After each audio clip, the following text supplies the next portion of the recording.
এই যে ভাত রয়েছে এখানে, কারি দিয়েছে, ডাল। আমরা এখন পৌঁছে গিয়েছি ঠিক আমাদের হোমস্টের কাছাকাছি। আর এই যে সামনে যেটা দেখতে পাচ্ছ, এটা হচ্ছে পাবুং হোমস্টে। পাবুং হোমস্টের নাম কিন্তু তোমরা অনেকেই শুনেছো।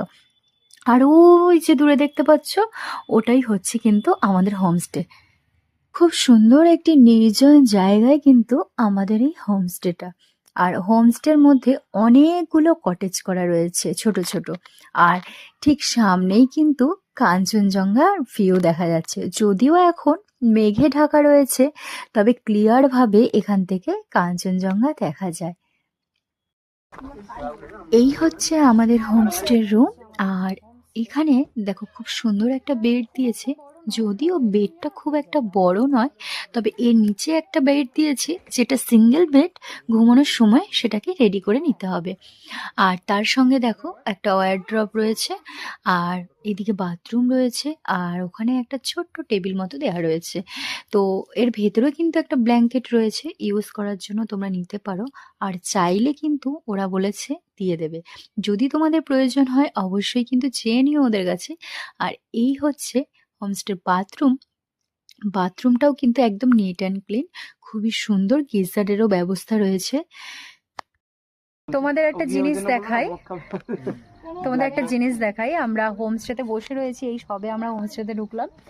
আর হোমস্টেতে বসে বসে তোমাদের আমি একটা সুন্দর ভিউ দেখাচ্ছি।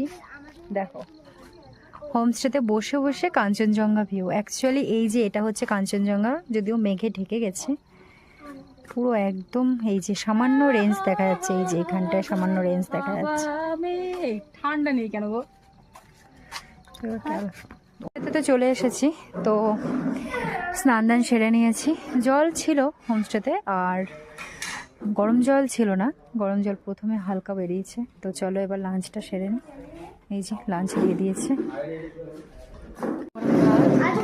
ভাত রয়েছে এখানে, কারি দিয়েছে, ডাল, এখানে একটা সবজি পটলের, পাঁপড় ভাজা, আলু চোখা।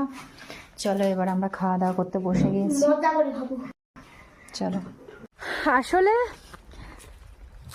এই দুদিনের ছুটির জন্য এই জায়গাটা বেস্ট, কারণ পায়ে হেঁটে ঘোরো, গাড়ি তো নেই, গাড়ি তোমাদের ছেড়ে দিয়ে চলে যাবে।